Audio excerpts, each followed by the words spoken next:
Welcome to Speak Sex. I'm your host, Eve Eurydice, and this is my guest for today.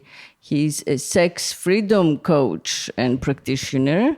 So he studied in the tradition of Tantra, and then he's working his own method.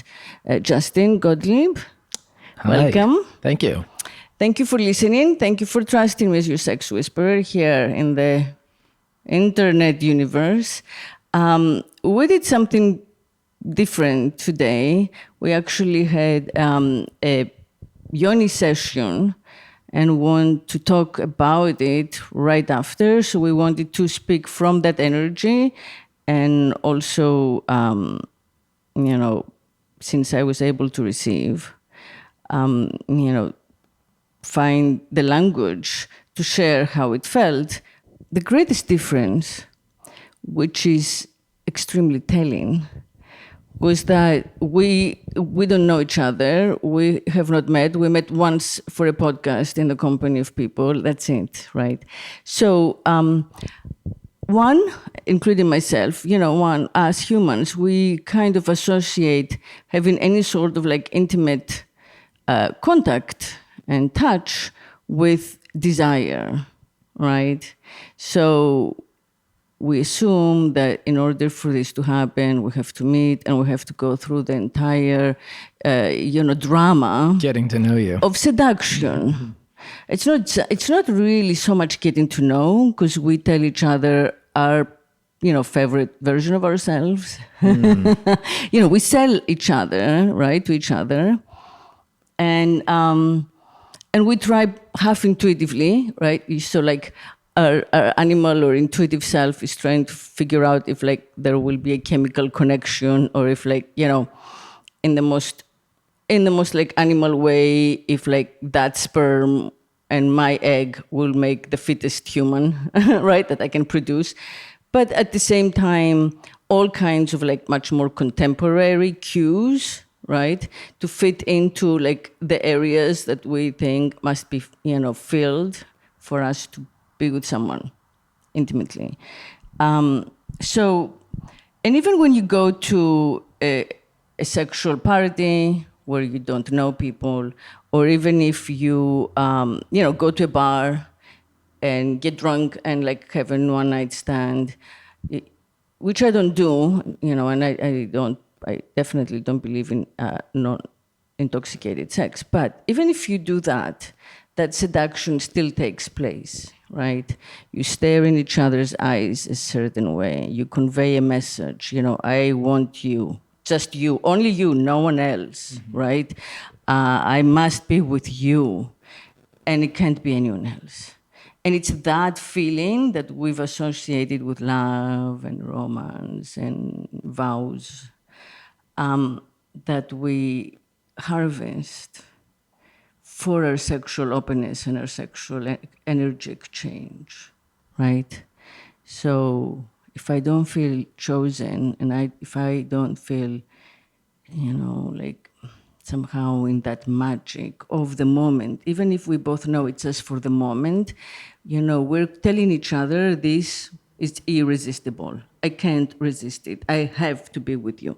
And that's our scenario. And from there, we give in, right? Or we fall in love, whatever the, the terminology is, we're turned on. But somehow we need to get to that place and then abandon our consciousness. Like, I'm Eurydice, I have this podcast, you're Justin, you make your money doing jobs, you're on your phone. Right? Suddenly it's like a sudden switch. And we go into like that place that we inhabit only when we're sexual. And that's when we allow each other to touch. So for me, the most surprising thing was that it's possible to, get to that same place of like sexual, or even, orgasm or completion without any of that stuff. So the body is the body, and it does its thing, and it doesn't require all that additive, mental and psycho, somatic stuff that we've added onto it. That's our stuff. It's our cultural, right? I feel it's our cultural burden that we carry on our backs.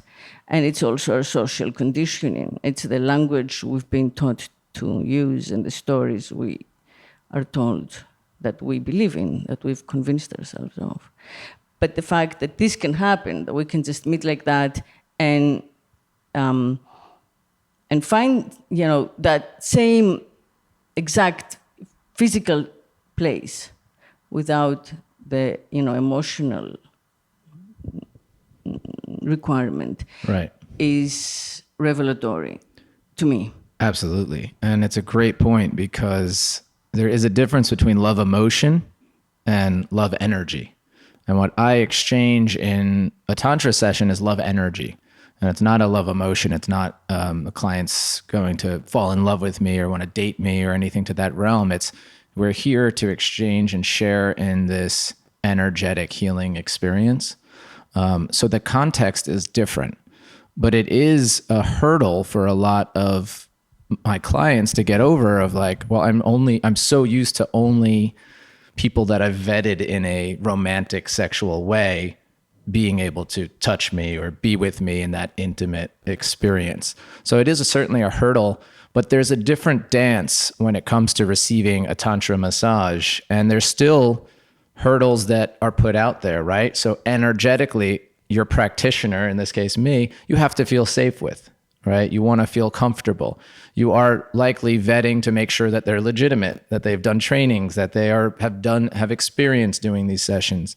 There's still an attraction, typically, right? Like you might not have done this with someone that you had no attraction to whatsoever. You might have, but some would not. So there's still a dance and a discernment that happens with these experiences, but it is very different from what we're used to. Right, yeah. And you were telling me that a lot of, I mean, speaking of revelatory, you were telling me that people find it life-changing, and especially women, right? And sometimes they say this is the first time they understood what, their body was about or sex was about. Yeah.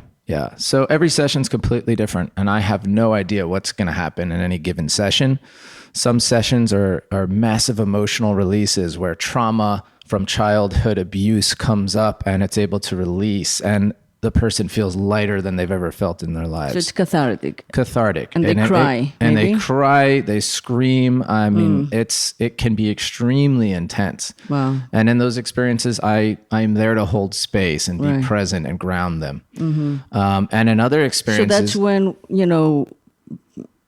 women mostly hold like trauma and violence in the body, in the yoni. Absolutely. In their vagina. And all people do. But the yoni is, the physical embodiment. It receives. Exactly. It's a physical embodiment of receiving. It's the feminine energy in a sense. So it's much more receptive. It's much more... energy gets deposited there. Exactly. Yeah. So for women, it typically is a bigger experience in that realm. However, there's plenty of women who come and they get a Tantra massage and there's no emotional release, but they start to breathe and harness and work with their sexual energy in a conscious way, which they may never have before. That's typically also what men experience is like, I remember my first Tantra massage, I was 23. I was going to ask you that. I'm 37 now, and I was in Germany with a girlfriend at the time. And I looked it up. I was always interested in Tantra and touch and this world of sexuality. And I looked it up and I found this place. It was called Ananda in Cologne, Germany. And I got a couples Tantra massage with my girlfriend. And these two beautiful goddesses come out. We do a little ceremony and they start massaging her over there. And then one of them massages me. And I'm looking at this beautiful naked goddess who's putting oil on my body. And I say to her, what do I do? And she looks at me because I'm just like, I don't know what to do here. You know, do I just get a massage like I'm used to? I'd never experienced before. And she was like, just breathe and try not to ejaculate. And I was like, wait, really? Like That's the opposite of what. I thought this is what I'm paying for here. Yeah, Like this is what yeah. I want to experience. But I took it to heart, and I knew this was a unique experience. And I breathed. I breathed through the experience, which a lot of us don't do, and I wasn't doing at the time. I was holding my breath when I had an orgasm. I was holding in energy, and I was breathing just from my chest. And to actually open up and fully breathe, your energy from your sacral chakra starts to move. And then I experienced my first version of an expanded orgasm, because from the moment I would have typically ejaculated to the moment I actually did, because of her instruction, I felt an expansion. I felt something different than my typical orgasm. And that's when I knew there was something to this. This wasn't some woo-woo made up stuff. It just took one instruction. Wow. And imagine what happens after you really study this and you practice and you practice and you practice on your self-pleasure rituals and you practice with lovers. It can be explosive. Yeah, and you can study it for life because it's so ancient that really the texts are endless and the sources, you know, you can dig and dig and dig and learn. Yeah, and the definition of Tantra is expansion. And I look at it as like, what can we expand in our life? What do we want to expand? For me, a lot of times it's intimacy, it's love. Or how do I expand my orgasm? And then I go, is there a limit to that? Absolutely not. There's no limit. So you're never done studying Tantra. You're never done exploring your sexual energy because it's limitless.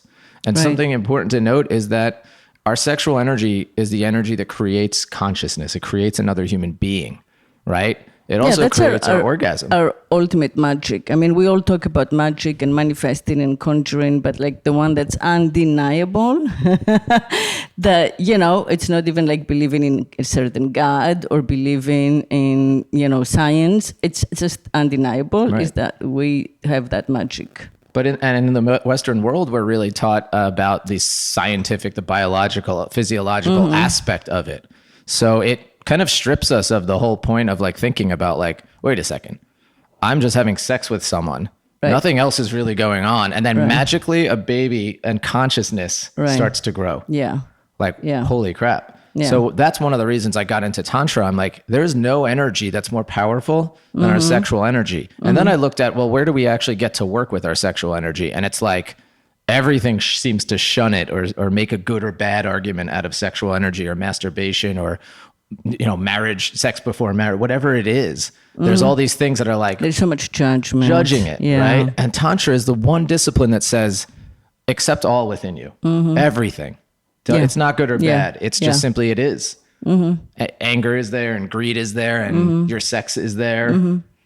What are we sitting here doing trying to say this is bad? We shouldn't accept what's within us. Yeah.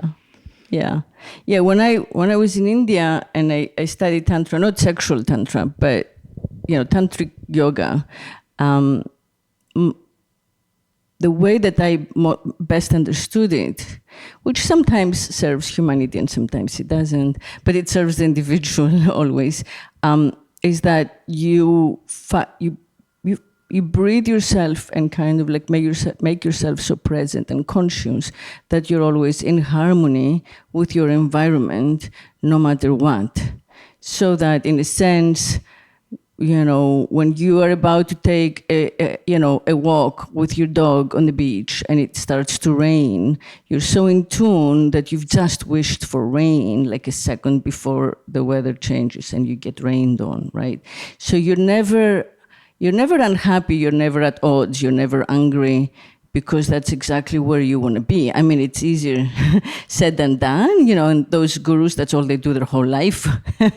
and I do feel that, you know, it should be a dance, because of course you don't want to be like, you know, taken on the trains to Auschwitz and this is what you're, you know, wanting to feel. So there has to be a moment where we stand up and say, no, this is not good. We don't want this.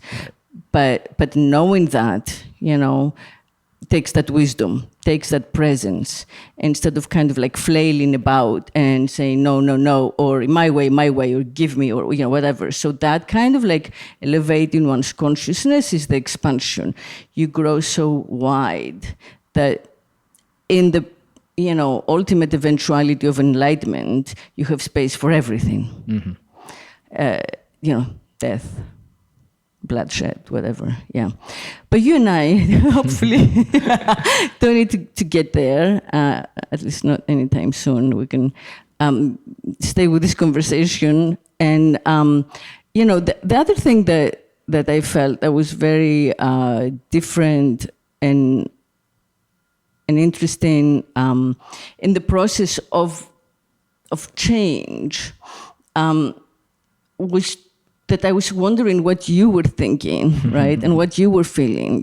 So I was thinking, I'm lying there, and I'm like, so he, no matter who, like no matter what, he, touches them lightly, and then he embraces them, and then he kind of like, does this.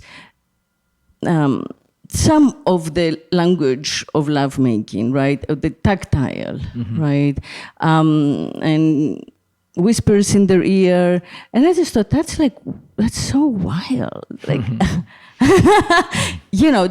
to not take. You're not just taking ego, but you take discrimination, let's say, out of that experience as well. How did you get to that place, if you have? Yeah, I mean, it is true. I'm simply my only role, my only goal in the entire Tantra massage when I'm working with anybody is to be present. And when I'm truly present, then I'm present to the body, and I can feel into the touch, and I could feel into my heart of what affirmation to say to them, how to move the energy. And that's it. It doesn't matter who's there. It doesn't matter what they look like. And I'm not in my head thinking, right? So I'm trying to be fully present. And you're not in your head. And I don't have to worry about if something's happening or not, because if nothing's happening, if I don't see anything happening, I'm not going, I need to go excite the energy. But this is what they need. And some people walk away from a session and they haven't moved the whole time. And I encourage people to move if they want. They haven't moved the whole time. And I'm like, after it's over, I'm going like, how was that for you? And they're just like, I have never felt so relaxed and so peaceful in my life. And I'm like, they could have just been like, that was boring. I would have had no real idea of like what was going on in their experience. I just knew to trust that everything was happening as it should. And it definitely took practice for me to get to that point, because especially being a man who really I'm core in my masculine energy, I'm like always trying to be like, what's happening? How do we get to this result? How do we create something out of this? Goal oriented. So for me, it became a complete disregard for a goal or any sort of performance, and simply, I know that whatever needs to happen here is happening, and that's it. And I trust. Yeah. So it's a meditative experience for you too, because you have to each time kind of reach that meditative space where it's like energy to energy, right? And I'm doing everything that I'm teaching my clients to do. Exactly. So it is a meditation. It's breathing. You hear me breathing. I'm making eye contact. So if my client opens her eyes, I'm right there looking into her eyes. She knows that I'm there. And that is what provides such safety, is the knowledge and the knowing that he's got me. Whatever I go through, whatever I allow to come up, whatever it releases, he's got me. I'm okay. Yeah. And it's important to learn to have the context for safety, the words for safety, understanding, asking the boundaries, asking the fears, asking the desires, naming them in the beginning. And I feel that, in this moment in our society where everyone is kind of, wondering, especially the men, more than the women are wondering about consent, it's very useful. Women, we've always known, but we've assumed that we should just exist in survival mode, because for like thousands of years, that was basically, thousands of years of patriarchy.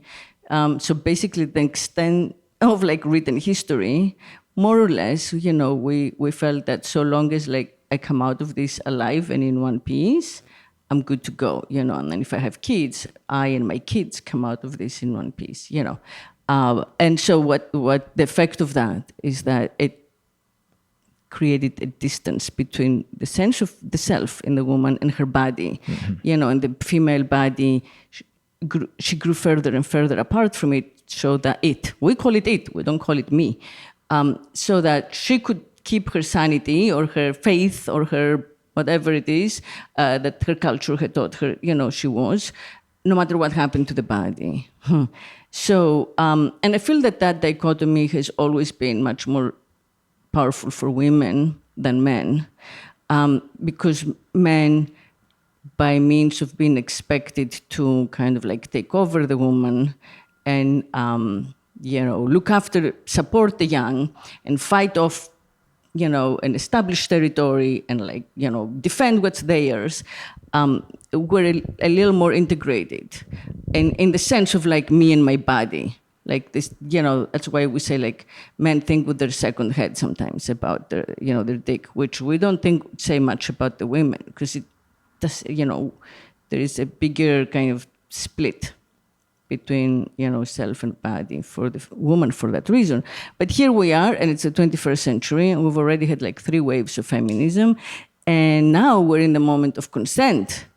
And I believe that all women, except for like the ones who are just now coming into adulthood, who are taking this for granted, and God bless them, they have no idea.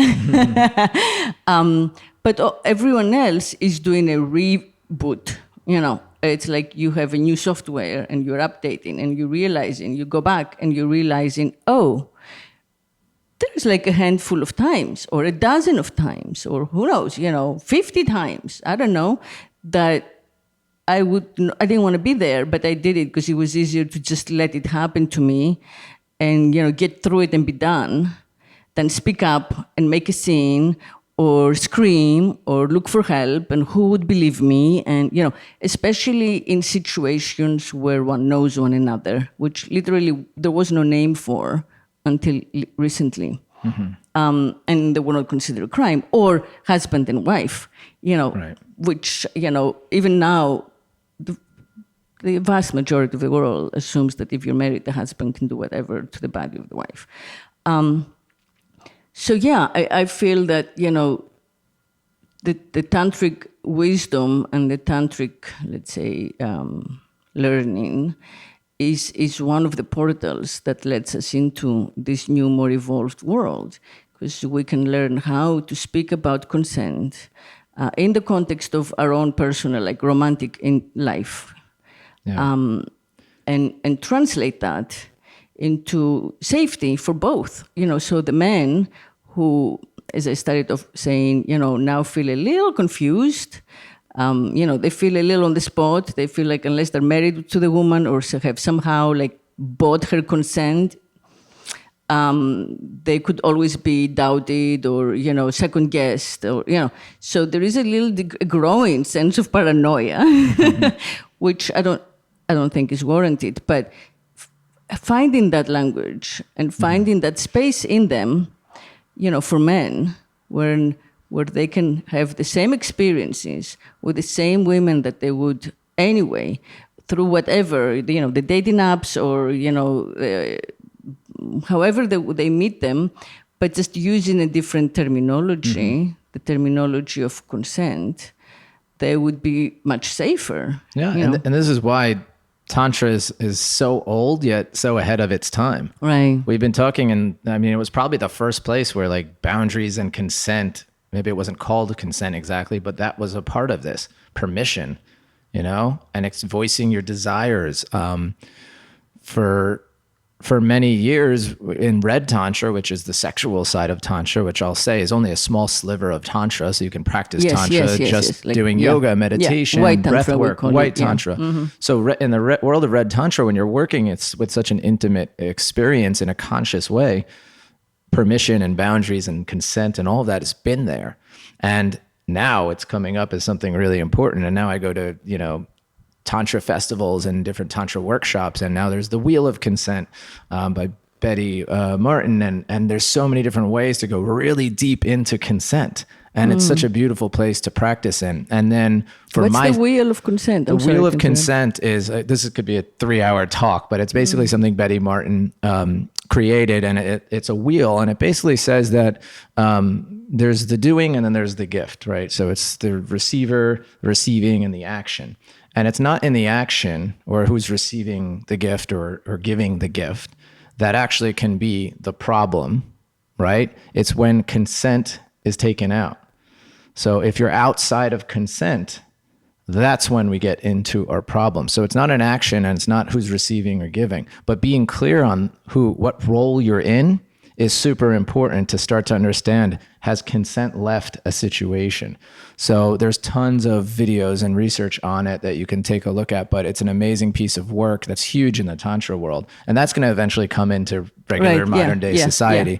But in my Tantra sessions, the reason I'm able to do what I do and I get regular clients is because I create a safe space for women who walk around the streets most of the time not feeling safe, not knowing what could happen next. Yeah. And now they're in an experience where we've talked about boundaries, we've talked about your fears, we talked about your desires, we've talked about what do you want to manifest, what is your intention for this, what do you want to let go of? And we've really created this container. I have a very thorough intake form so that by the time we get to anything more than coaching and speaking and some meditation, they feel so safe that when they are actually naked and actually emotionally vulnerable, physically vulnerable, they feel safe. And that's when the body starts to let go and relax, and you're not clenching and holding on to anything. And then the magic happens. Again, I don't know what the magic is for each individual, but something happens, something shifts. And that's why some walk away going, this was the most amazing experience of my life, or I can now feel into my body again, or I can have orgasms I never had before in my life.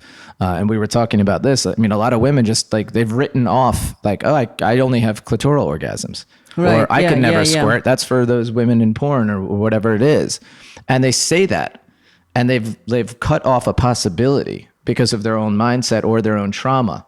And in reality, I believe that all women, except for a small minority that may have physical limitations, they can have every type of female orgasm, clitoral, G-spot, cervical, etc. And they can also squirt. They could have what's called amrita, which is really the divine nectar in Tantra. And that is a female ejaculation. So it is possible. It's just, where do we limit ourselves? And when a woman comes in and says before a session, I can't squirt, I never have, I never will.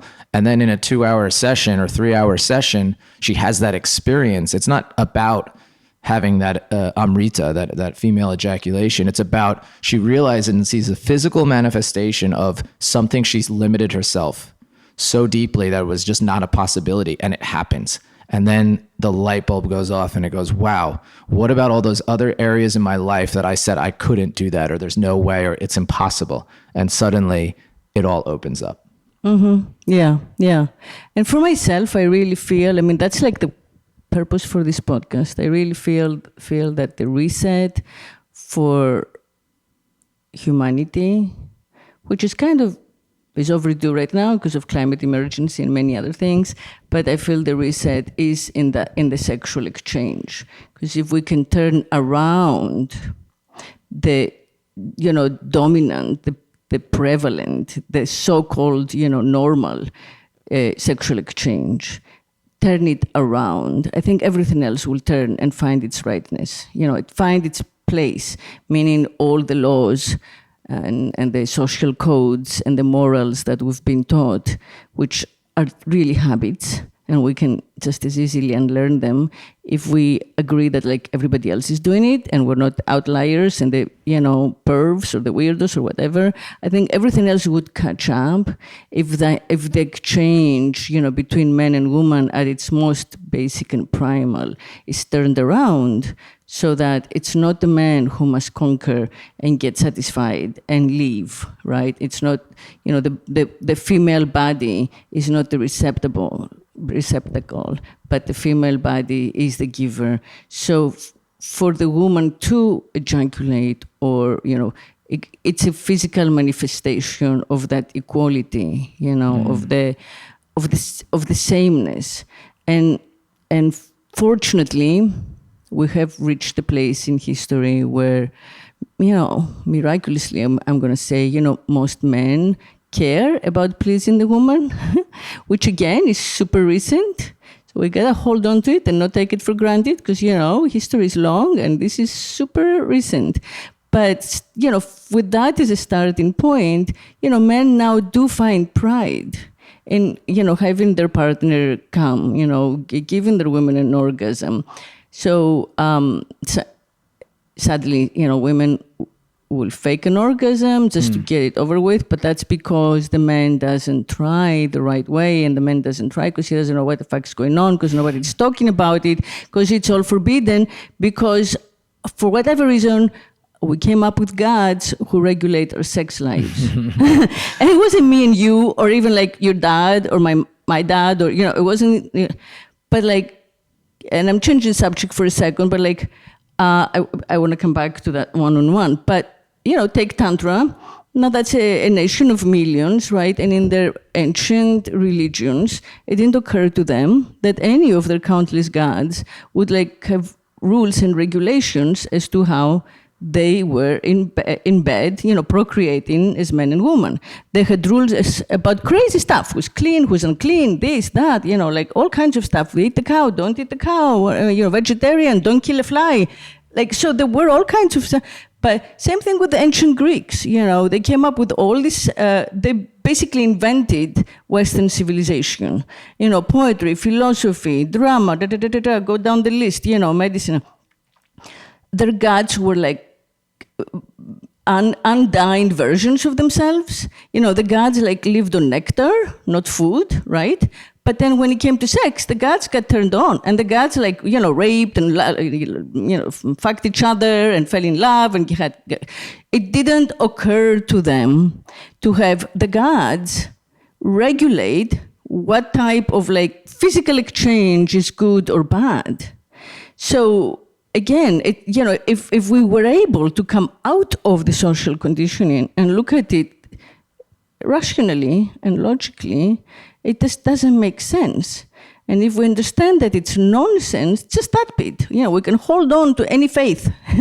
But if we just separate, like sin, stealing, murdering, from like, having unmarried sex, huh? But, if you separate, if you take sex out of those equations of good and bad, or identity, or self-worth, or whatever, then we're able to go to what we used to know, and resume that equality in sexual exchange, and do that shift, that turnaround, so the man finds pleasure in opening up time and pleasure in the woman.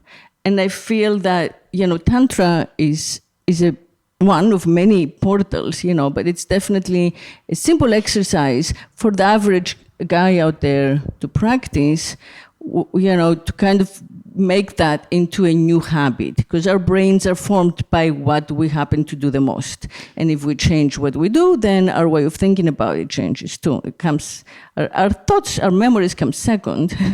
So that's why we say, like, people can get used to everything. Yeah. So if the guy makes the male, decides that for every time we have sex my way, the other time I will not, I will not ejaculate, I will stay covered, I will please her, I will try to understand her body, I will try to become her and become more of a giver.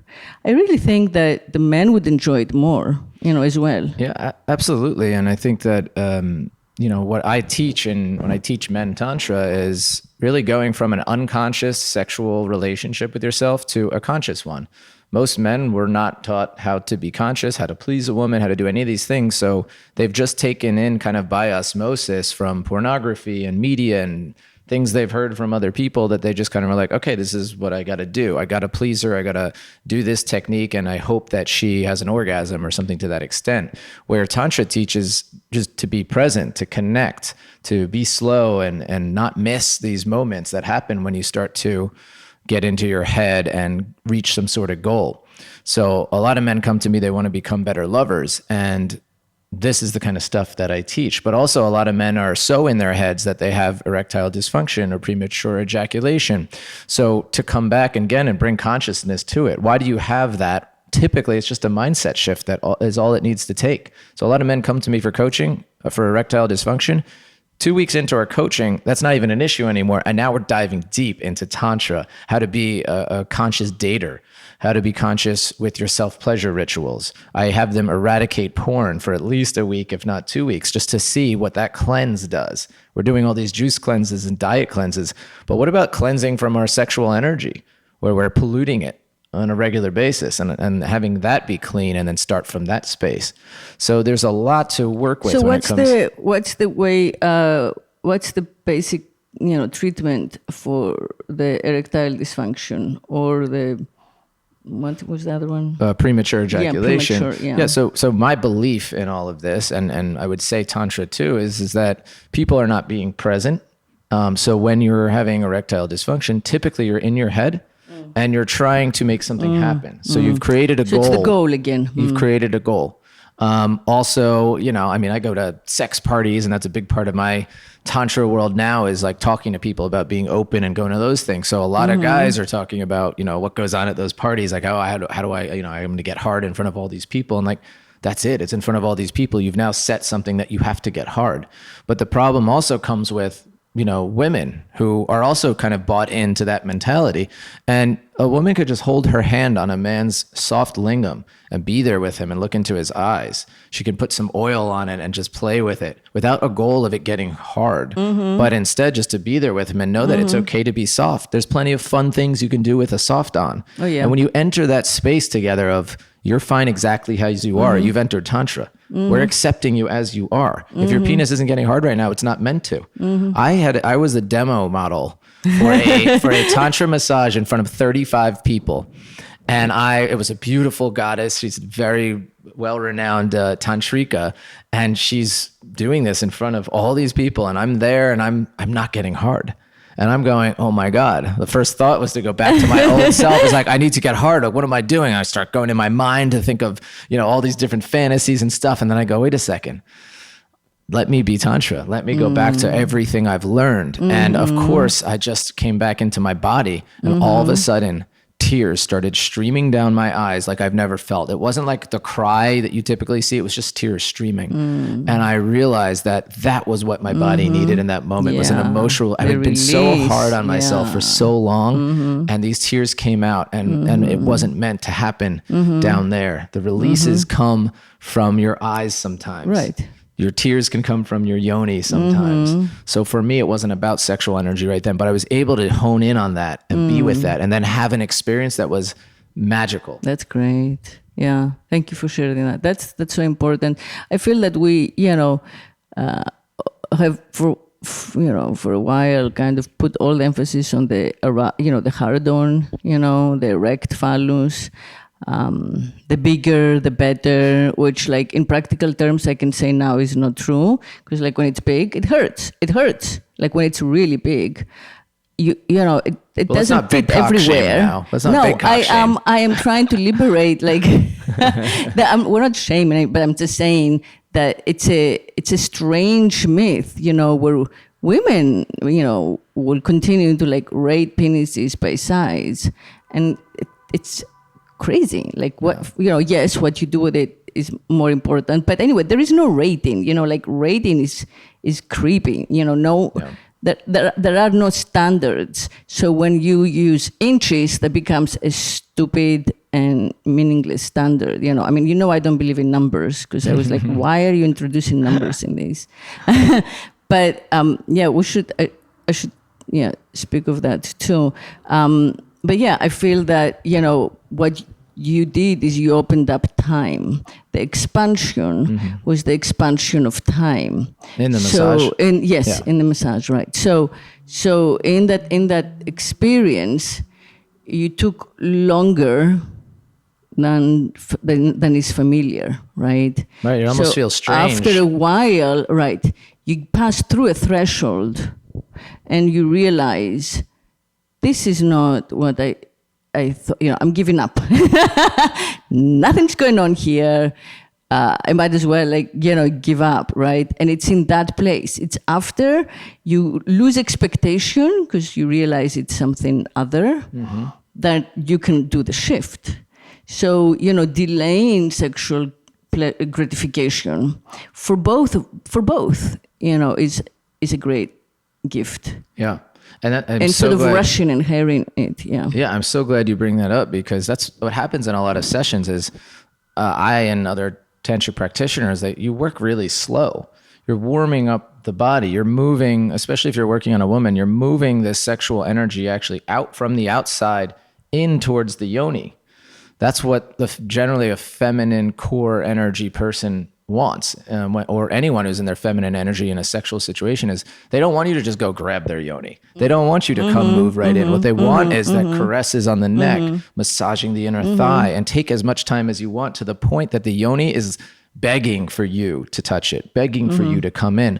But we're so trained to think like, well, I need immediate gratification, or this needs to happen soon, or what's going on here? This is not normal, that you have to pass that threshold that you just mentioned to be like, oh, wait a second, this is something different. And there's something really beautiful and special in this. And I feel like keeping the male covered, like wearing something, shorts, something, is helpful, because in the beginning, because it takes away that cue. We've been trained socially again, conditioned. Oh, you see like the so-called raging hardon. Another ridiculous way. What does it mean, raging? Why? Like, you want white rage in your dick? No, I don't even get that. But that's empowering. It's like, I got a raging, huh? Yeah. Anyway, but the point is, like, not having that, I think, can be, at least to begin with, liberating for both, because it gives them a break from having to like satisfy, the erect phallus. Right. And, so moving away from like the phallocratic mindset, which is the mindset of procreation only.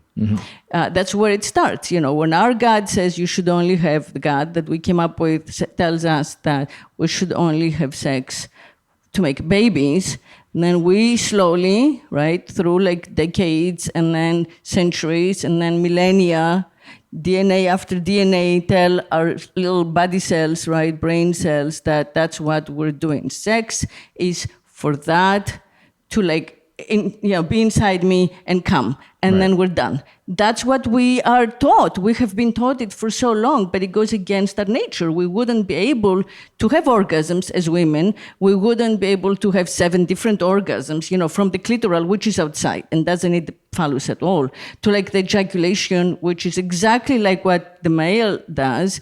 And in the best experiences, I think, happen simultaneously. That wouldn't be there from nature if it was just about the male penis, ejaculating. And that's why this experience is so unique and so special, and why I truly believe every woman should experience a Tantra massage. It's very clear and black and white. What I say in the beginning of every session is, you are the receiver and I'm the giver. This is not a transactional experience like everyone's used to in the real world. Yes. Oh, he's touching me there, I need to touch him. He's getting me off, I need to get him off. Oh, but it's like this transaction. Right, yeah. And this is a different experience. You get to receive as the goddess that you truly are and experience your power for 2 to 3 hours. That's how long my sessions are. And you don't have to do a thing. So it's hard for some people to be in that realm. And, to just trust, to be open, and to allow. And that's when this kind of pleasure and this healing really can occur. Yeah. But it's hard because we're not used to it. It's new, and that makes it hard. Right. It's like when you do an update on your software, on your phone, and you're like, shit, why they have, now they changed everything. I have to relearn everything. Things were fine.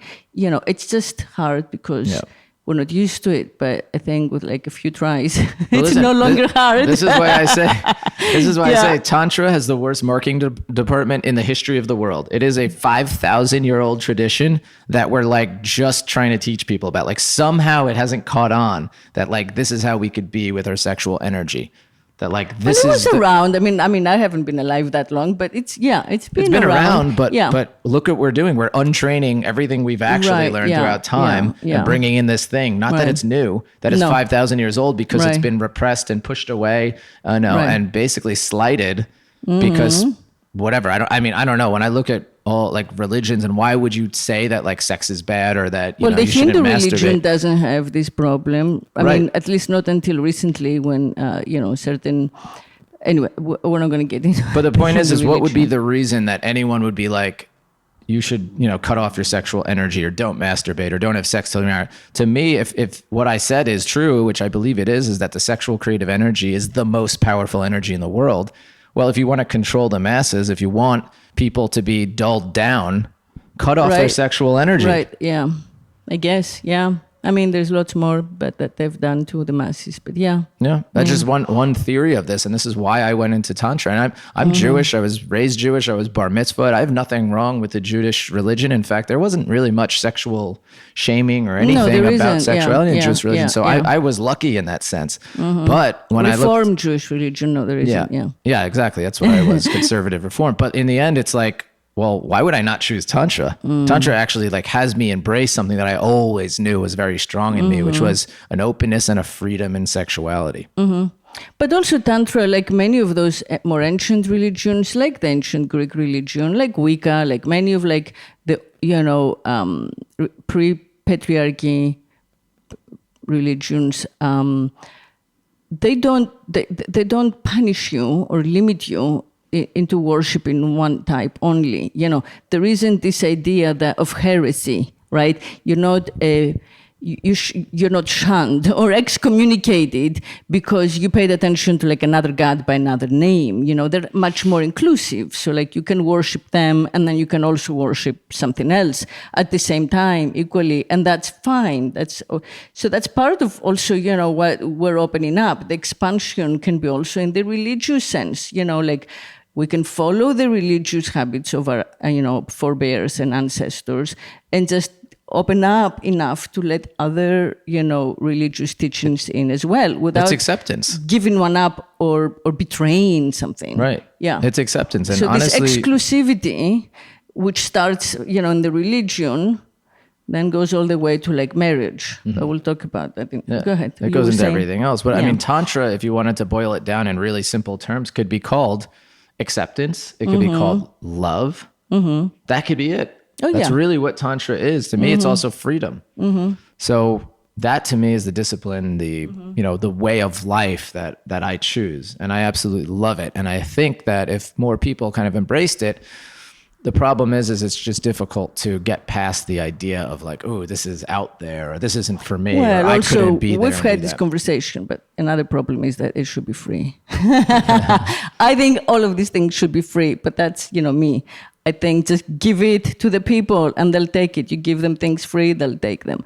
But, it's difficult, but like it's free to go to church, notably. It's free for most people to watch porn. I mean, you can watch porn without like paying unless you're really committed to it, you can, what I mean? So the stuff that we consider limiting, it's free to watch Trump all day long, so that's all free, notably. But like, we expect people to pay for what we believe is life-changing and needed.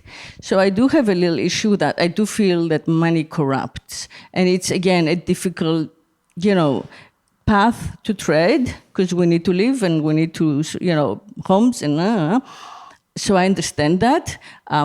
It would be great if there were sponsors, if some of those billionaires who spend their money trying to get elected, which won't happen, spend their money to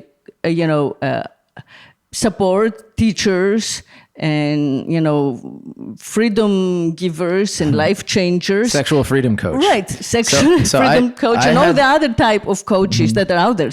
Spiritual enablers and and enlightenment leaders and all kinds of who would do such a better job if they didn't have to charge, because what happens is all the stuff stays among the elite.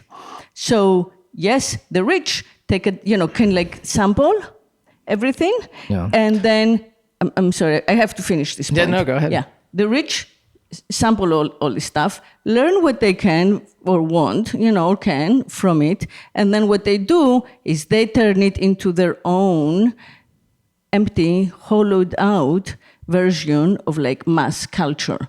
So if they feel that there is something in it, they will make a product out of it and they will market it to the masses and they'll sell it for cheap and it will be hollow. It diluted. won't be itself. It becomes diluted. Diluted, yeah. It will be like, we were talking, it will be like rap music where it's the protest voice of, an extremely oppressed minority.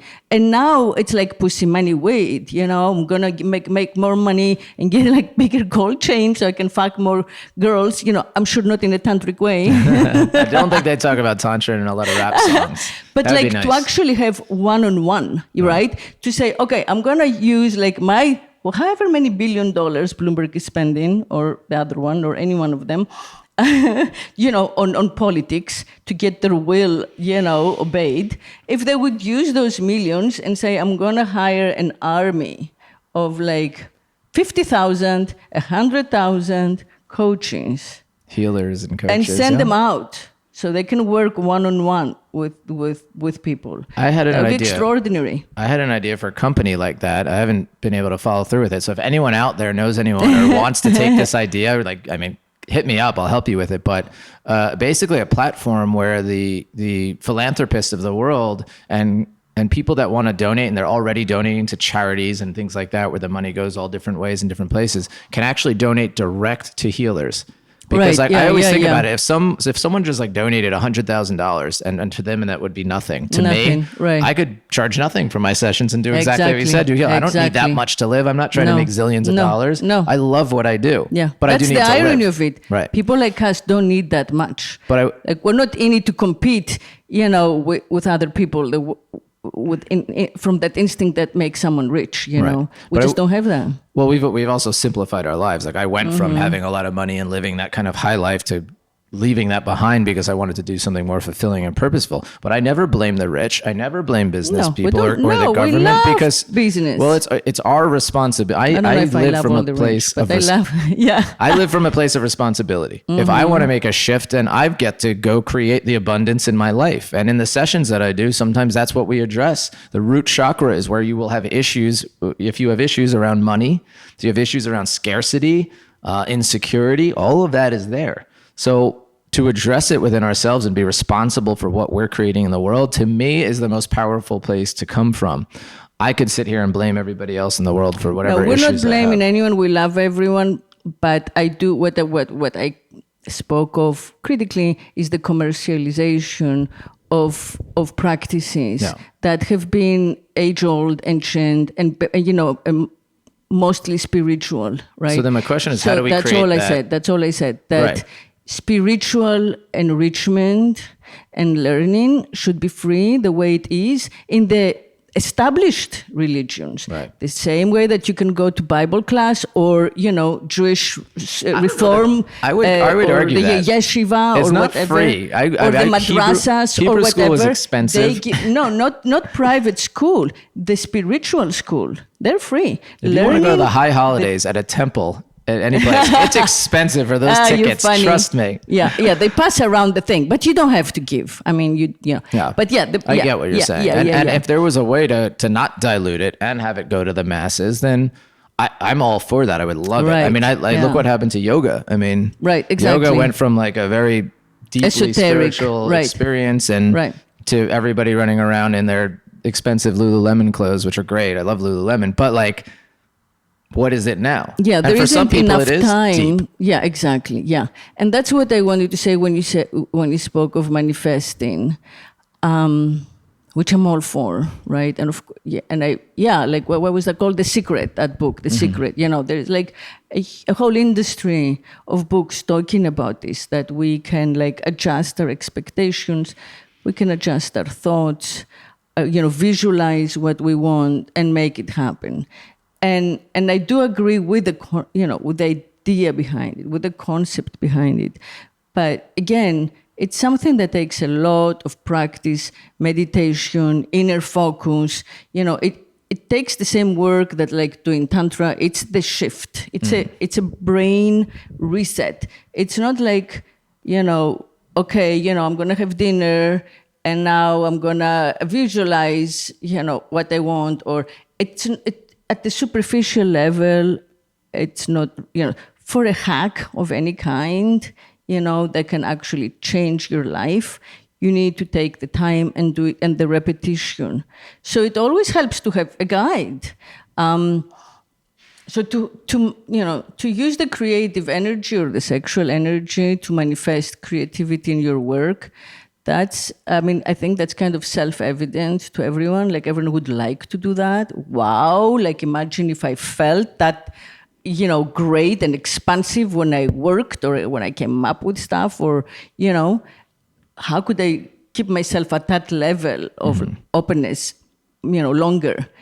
But to actually figure how to do that shift, it takes, practice and time. And we're going in the opposite direction. We're allowing people less and less time. We're all busier trying to catch up. Busy. Yeah. With the latest app. Like, wait a minute, I have to update my website again for the 50th time. What? No. Yeah, it's obsolete. Everything's obsolete. The moment that you think, okay, you did the basics, everything's obsolete. Right. Your tastes, your clothes, your brands, blah, blah. So now that's for me, their biggest power is their control of time. And attention. Yeah, it's taking our attention. Span. But you brought up a good they've point. Robbed us from time. Yeah. And you brought up a good point about the sexual creative power in Tantra. A lot of people just think, Tantra is just this sexual thing or whatever it is. But actually what we're doing is using this sexual creative power, which we mentioned creates consciousness, creates another human being, and setting intentions to it so that we actually create things in our lives with this energy. So like you're saying, you can sit there and say, I want to manifest this, and just sit there and hope that it comes, or just say affirmations. How about using your sexual energy? And you don't need to do this with a partner. You can do a self-pleasure ritual where you set up the space beautifully. You honor yourself. You set beautiful music, the lighting, the candles, the incense, whatever it is that makes you feel really beautiful and love the hell out of yourself, and set an intention, and then play with yourself in a really conscious way, right? Not the frantic masturbation that men are doing, not to porn, not a crazy jackhammer vibrator, not a jackhammer vibrator, but just being there with yourself and your body and experiencing your energy and breathing and taking your time. Set a date with yourself for that, and really get clear on what you want to manifest. Tell me that that's not effective. Yeah, I agree. Just try it and let me know. It's so therapeutic on every level. Yeah. If that doesn't work, go ahead. I'm Tantra Love Coach on Instagram. If you do this experience and it doesn't work at all, let me know. I'd like to know what's going on. Yeah, it will work. I feel that, being able to love yourself, physically, first of all, allows you to make peace with your body, which is by itself an important achievement, these days where it's so easy for us to feel inadequate and, work hard so we can make money, so we can go pay someone to fix our body to look another way, so we, fit like some wealth to health. Yeah, some pre-recorded ideal, which by the way keeps changing. Like if you study history, it doesn't stay the same. So you keep trying to catch up. Right now it's the northern, mid-northern European, but it changes. Yeah. So loving yourself, the first I think achievement is that you can feel lovable, and then you also learn your body. So perhaps you discover more types of orgasm or more, pleasure triggers, pleasure spots. Yeah, and there's power in that, right? It's not just about an orgasm, having a great orgasm. It's a powerful experience to be like, wow, this is how it was for so long for me, and now it's over here, and now it's over here, and now it's over here. Like, where does it stop? It doesn't. It's limitless. Yeah. I was going to ask you, because you mentioned the clock, and I didn't understand that. I couldn't understand it, but that may be something useful for a man who actually wants to try out Yoni massage with his partner and try out understanding, the vagina in a new way. Yeah. What is that? So what I was doing with you was called Yoni mapping. Okay, and this should be done with any partners on the woman. And what you do is you basically ask her to give you a number between 0 and 10, 10 being the most pleasurable, 0 being like, I don't feel it. And also if there's any pain, to bring that up. And you basically, with your finger inserted, of course, with permission and consent, you have your finger inserted and you use like a come hither motion first at 12 o'clock. So the 12 o'clock would be the top, like behind the clit, basically. And you ask her what that was, and she may say, oh, that's an 8. Okay, and then you move a little bit to the left, All right, that's going to be 11 o'clock. And you go, oh, that's a 7. Then you go over another spot on the clock. So you're going around the clock in each of these positions, asking her, how does that feel? How does that feel? How does that feel? And sometimes you'd be surprised that some area where you didn't realize is actually quite pleasurable for her. Right. So for you to get to know her yoni, but also for her to get to know her yoni and really start to play around with that and experience it. And sometimes in a Tantra session, there may be spots that are completely numb. There may be spots that are painful. And those are areas to pay attention to start to understand, is this an area where there's trauma and there needs to be maybe some de-armoring or some healing work, some healing energy. Other times there could be a physical issue that should be addressed. But what do you mean by de-armor? De-armoring. So our body will armor itself typically from trauma. Okay. And that's kind of, it could be almost seen in a recoiling. Clenching And that can get caught up, whatever that abuse or that experience was, a boundary being broken, can actually just get caught in the muscle tissue. So de-armoring is something in the Tantra world where typically it's around pressing pretty deeply and hard into a spot while they're breathing and having a cathartic type experience to move this energy out. So it's something that, you shouldn't do unless you're really trained in it, but it's about de-armoring the body, because think about it, we talk about our hearts being hardened and whatever, building a wall. We're armoring ourselves. So we're armoring parts of our body because they've been hurt again. Yeah. Exactly. Yeah. So if you think about someone who may have been raped, there could be parts of the yoni that are just hardened and armored because it wanted to pull back and recoil during that experience. So doing yoni mapping can bring up a lot of kind of understanding of what's going on in the area. That's really interesting. And how do you translate that to the lingam massage? Do you have something equivalent? We do it. It's a pleasure scale for the man so that he can actually let whoever his partner is know when he's getting close to orgasm. Okay. So if a man is trying to practice non-ejaculatory control, the woman could be doing, or the man, whoever they're with, could be doing stimulation, and he's going to be there in his experience and go, okay, we're at a 6, we're at a 7, we're at an 8. And then at an 8, she might go, okay, let me calm it down, because he's going to ejaculate, because maybe the 9 is a point of no return and a 10 is he's ejaculating. Right. So this allows the partner and also the man to get really acclimated to, all right, where am I at? And how can I edge myself? So maybe edging yourself is at a 7, where you can try and really stay there and stay consistently in this really sweet spot of pleasure while you're breathing, starting to expand that sexual energy. But it's also very helpful for men that are having premature ejaculations. So they can't control their ejaculation. It's happening sometimes before they even get inside, their partner, or they are being touched physically. Sometimes they could just have that happen. So to be able to breathe, to drop into presence, to then be able to let people know where you're at, and even with just yourself. So you can do this with yourself and be like, okay, I'm self-pleasuring and I'm at a 7 right now. I don't know why, but I was doing that from the age I started masturbating. I was edging myself and being at a level of before I would ejaculate. And now I have amazing ejaculatory control. So I think that really helped, but I didn't know why I was doing it. I just knew it felt good. Interesting. Yeah. I wanted to speak to 2 things. One is the beauty and the attractiveness of the flaccid penis, which I was going to before, and we followed another path. But, again, like in ancient Greek art, in the Renaissance, we now assume, because we've been conditioned a certain way, that the penis in the beautiful statues that hundreds of thousands of people go to see every month, is flaccid out of modesty, but it's not. It's the beauty, it's the beauty of the male youth at rest, or, the men at rest. They had lots of statues with erect penises as well.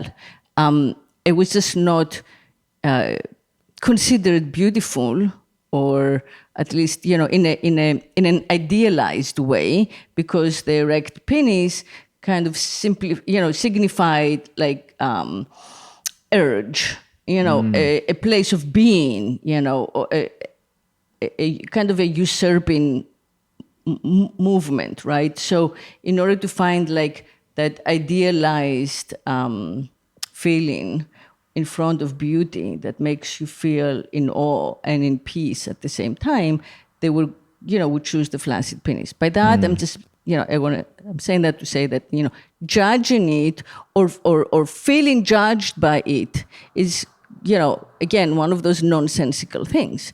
And I think that many of us don't stop to think about it, so like if you're a man and you're not turned on, you're like, oh God, I'm so humiliated. What? No, it's beautiful. I mean, and for a woman, she feels like, oh, he doesn't want me. It's me, whatever. I'm ugly. I'm not doing the right. It's all everyone's ego and insecurities, right. when in reality, in the Tantra world, we actually Right. learn in many of the workshops and trainings I've done, you learn different techniques to work with a flaccid penis. Right. So imagine I love certain experiences when my cock is soft. I enjoy it. There's certain things you can do with it that you can't do with a hard cock. So if you really want to like reach a new level with a partner or with yourself, love your soft on. Love your soft on. And if you're a partner whose partner has a soft on, love their soft on. Right. Get rid of the idea that it needs to be hard. Right. And it will probably end up getting harder than it's ever been before. Right. So really be with that. Regardless, yeah. Be with that and be with it's okay to have a soft on. Yeah. And that's a good thing to do generally in life, to kind of, as much as we can when we're not in, money-making space or something like that, allow for no expectation or for less expectation. We're in an anxiety-ridden culture. We used to be depressed and now we're more anxious than depressed even. And I think that it's that our relationship with time is getting more and more challenging and hectic. Yeah. It's almost like a tyranny. So being able to kind of, open up space for everything really, between you and whatever, whether it's your child speaking to you or your boss or something you see as you go for a walk or when you're driving or, no matter what, like when you're lying in bed trying to sleep or trying to masturbate or, when you're about to eat or whatever, like try to stretch, expand that experience to something longer than it usually is. Right. And letting go of expectations was huge, what you're talking about. One of the greatest things I've learned, and forgive me, I forget who told it to me, but expectations are preconceived resentment. So the second you set expectations, you're already getting ready for the resentment because it's very unlikely your expectation is exactly going to be met. So there's usually going to be an issue. So if your expectation is a hard cock, you're resenting the cock. So don't resent the cock. Don't have an expectation. Imagine if you could just be with a male who has a soft penis and enjoy whatever comes up in that area. Yeah. And there will be so much. Yeah, I agree. And I feel like, it's a very modern phenomenon because until the end of World War II, which is so recent in the sense of like history, right? Most people more or less didn't expect to be gratified. There was like a tiny number who maybe were born kings or something, but whatever. They also like got gout and died young, or the other king went and killed them, imprisoned them, took them to the tower, beheaded them.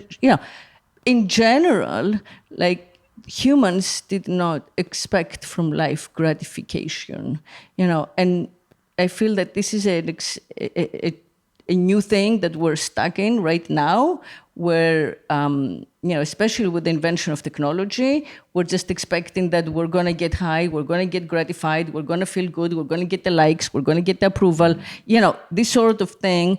And we're missing the process. We're losing the experience of how we're getting to the pleasure. And we're also losing, the choice of learning what our own pleasure is, because we're just kind of like trying we're finding pleasure all the same way, right? Everything's gamified. It's like a casino. Our phone is a casino. Our sex life is a casino. Hey, I got a big project to do, but I'm procrastinating. I'm going to go masturbate to some porn. Like, it's just like, how do we get our hits? Right. But letting go of that and actually just being present. And when I work with women as well, I like to have a moment of when I enter to just be still. right? To have my finger be still in them, to just integrate. And I really recommend anybody who's partnered with a woman to have that experience of allowing them to just feel what stillness is like with your love energy coming from your fingertip into their beautiful yoni. And most of us skip over that. The second someone penetrates, they're just going at it. What can I do? I got to do something, right? And that is what we're missing in this whole world, is what can we do and what can we experience in just stillness. So let's not miss those moments. Yeah, that's beautiful. All right, I feel that this is a good closure with the stillness. So, yeah, try to do less, right? And be more. And try to achieve less and experience more. And try to slow down. Man of the Western world or woman of the Western world. And thank you so much, Justin. Tantra Love Coach. TantraLoveCoach.com, yes, Tantra Love and Coach on Facebook Instagram. and Instagram. Yeah. So if you look up Tantra Love Coach, you will find me. Yeah, they're welcome to find you. Thank you so much. And we'll do it again. And until we meet next week, everybody out there, I love you and speak sex.